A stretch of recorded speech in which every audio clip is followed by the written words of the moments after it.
MP board class 10th वाले सभी students का रुक जाना नहीं परीक्षा के लिए सामाजिक विज्ञान का अगला सेट पेपर आ चुका है। सभी बच्चों को आज जो क्वेश्चन मैं बता रहा हूँ बिल्कुल माय डियर फ्रेंड्स पूरा पेपर आपको देखना है। ये सामाजिक विज्ञान का आपका पेपर है और बिल्कुल 100% मैं आपसे वादा करता हूँ कि आपका पेपर बाहर नहीं जाने दूंगा, क्योंकि इस वीडियो में भी मैं आप सभी के लिए बेस्ट और मोस्ट इम्पोर्टेंट क्वेश्चन लेकर आ चुका हूँ। 100% आईएमपी क्वेश्चन बताता हूँ। ठीक है, आपसे एक रिक्वेस्ट मैं करता हूं कि किसी प्रकार से आप रियल या वायरल पेपर के चक्कर में ना रहें, जितना ज़्यादा हो सके मोस्ट इम्पोर्टेंट क्वेश्चन पढ़े जिससे कि एग्ज़ाम में आपकी हेल्प हो सके। आइए शुरुआत करते हैं हमारे क्वेश्चन से जो परीक्षा में आपको दिए जाएंगे और आपसे पूछे जाएंगे। क्वेश्चन आप देख सकते हैं आपकी स्क्रीन के सामने आ चुके हैं। ये मोस्ट और इम्पोर्टेंट क्वेश्चन है, इसलिए क्वेश्चन पेपर छोड़कर मत जाइएगा क्योंकि बिल्कुल बेस्ट क्वेश्चन है ये, है ना। क्वेश्चन नंबर फर्स्ट है, रिक्त स्थानों की पूर्ति कीजिए में, काफ़ी महत्वपूर्ण। महात्मा गांधी राष्ट्रीय ग्रामीण रोजगार गारंटी अधिनियम 2005 के अंतर्गत कितने दिनों का रोजगार की गारंटी दी गई थी? तो प्यारे विद्यार्थियों यहाँ पर आपका आंसर क्या हो जाएगा? 100 दिन। कृषि क्षेत्र की गतिविधि है, तो कृषि जो है वो प्राथमिक क्षेत्र की गतिविधि है, तो यहाँ पर आंसर आपका हो जाएगा प्राथमिक क्षेत्र। ठीक है, ये आपको याद करके ही जाना है क्योंकि मोस्ट क्वेश्चन है ये, है ना, कई बार परीक्षा में आए हैं। मध्य प्रदेश का एक राष्ट्रीय उद्यान कौन सा हो जाएगा? तो यहाँ पर आपको लिखना है कान्हा किसली राष्ट्रीय उद्यान। क्या याद रखना है? कान्हा किसली राष्ट्रीय उद्यान।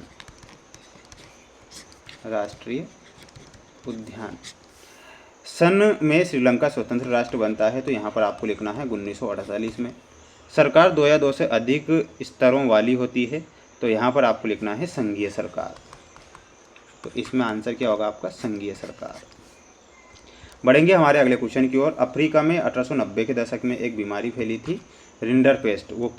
रिंडरपेस्ट था, ये एक पशु रोग था, तो यहाँ पर आंसर आपका क्या हो जाएगा? पशु रोग। ये आपको करेक्ट आंसर के रूप में लिखना है। 1890 के दशक में फैली थी और ये सारी चीज़ें आपको याद करके ही जाना है। क्वेश्चन आएंगे आपकी परीक्षा में, ये मैं आपसे बोल रहा हूँ। सत्य में देखिएगा, गैर नवीकरणीय साधन वो है जो कुछ ही वर्षों के प्रयोग के पश्चात समाप्त हो जाते हैं, तो ये आपका क्या हो जाएगा? असत्य। भारत में अब कुल 22 भाषाओं को संविधान की 8वीं अनुसूची में रखा गया है, बिल्कुल ये बात सत्य है। वहीं अगला क्वेश्चन है, भारत में संघीय व्यवस्था नहीं है, तो ये आपका गलत हो जाएगा। हल्दिया पत्तन कोलकाता का एक सहायक पत्तन है, ये बिल्कुल सत्य है। प्राथमिक द्वितीयक एवं तृतीयक क्षेत्र की गतिविधियाँ स्वतंत्र है, ये गलत हो जाएगा आपका।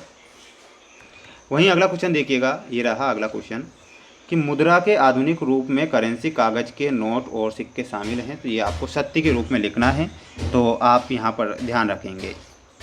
वहीं ये आप जोड़ी जो देख पा रहे हैं आप स्क्रीन के सामने, तो ध्यान से देखें कि भारतीय रिजर्व बैंक, तो इसमें आपका आंसर क्या हो जाएगा? भारतीय रिजर्व बैंक में ऋण का औपचारिक ये स्रोत होता है, तो इसमें ऋण का औपचारिक स्रोत।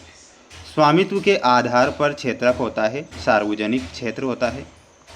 राजनीतिक पार्टियों के जो कार्य होते हैं वो क्या हो जाएंगे? तो ऑप्शन नंबर चुनाव और सरकार की व्यवस्था करना।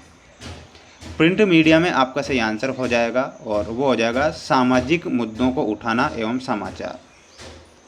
चूना पत्थर में आपको मिलाना रहेगा और वो हो जाएगा सीमेंट।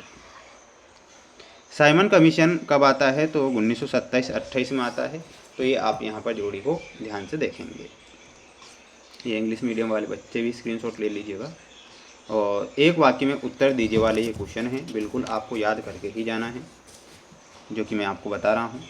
भारत में पहली कपड़ा मिल किस स्थान पर लगी थी?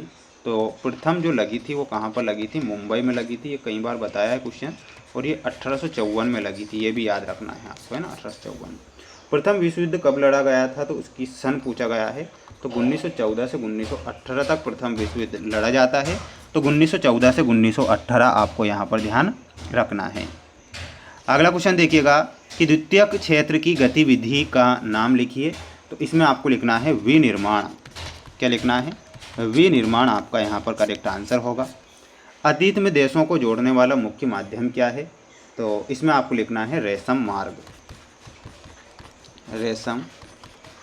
मार्ग। ठीक है। किसी राष्ट्र में सरकार विरोधी समूह की हिंसक लड़ाई जो युद्ध सी लगे उसे हम क्या कहते हैं? तो उसे गृह युद्ध बोला जाता है। क्या बोला जाता है? गृह युद्ध। ये आपको लिखना है ना, ये गृह युद्ध में ये मात्रा आएगी ना, ध्यान रखना है आपको। वहीं अगला है परिवहन का कौन सा साधन सबसे सुविधाजनक है, तो आपको इसमें आपको लिखना है सड़क परिवहन। क्या लिखना है? सड़क परिवहन। ये आपको यहाँ पर करेक्ट करना है। इसके बाद में ये विकल्प वाले क्वेश्चन भी हैं जो आपको याद करना है। ब्राज़ील के रियो डी जेनेरो में पर्यावरण और विकास सम्मेलन कब हुआ था, तो प्यारे विद्यार्थियों जून 1992 में होता है, तो जून 1992 लिखना है।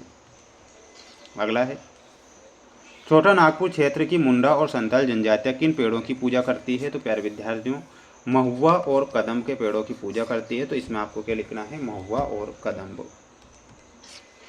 अगला है आपका कि भारत की एक बड़ी जल संसाधन परियोजना जिसमें महाराष्ट्र, मध्य प्रदेश, गुजरात तथा राजस्थान सम्मिलित है, तो वो कौन सी हो जाएगी? सरदार सरोवर परियोजना। ठीक है, ये ध्यान रखना। इसमें महाराष्ट्र आता है, मध्य प्रदेश आता है, गुजरात आता है और राजस्थान आता है, यानी कि ये सभी राज्य आते हैं ना। अगला है भारत की मुख्य खाद्यान्न फसल कौन सी है, तो प्यारे विद्यार्थियों भारत की मुख्य जो खाद्यान्न फसल है वो धान है। इसमें आपको क्या लिखना है? धान। महात्मा गांधी की प्रसिद्ध पुस्तक का क्या नाम है, तो इसमें आपका हो जाएगा हिंद स्वराज। ठीक है, हिंद स्वराज। भारत एक खोज पंडित जवाहरलाल नेहरू की है। गोदान, गबन गोदान और प्रेम पच्चीसी प्रेमचंद की है।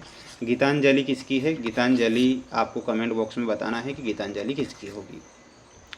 HDI का अर्थ क्या होता है, तो HDI का जो अर्थ होता है प्यारे विद्यार्थियों आप इसमें जानते हैं कि ह्यूमन डेवलपमेंट इंडेक्स होता है HDI का पूरा नाम, जिसे मानव विकास सूचकांक कहा गया है।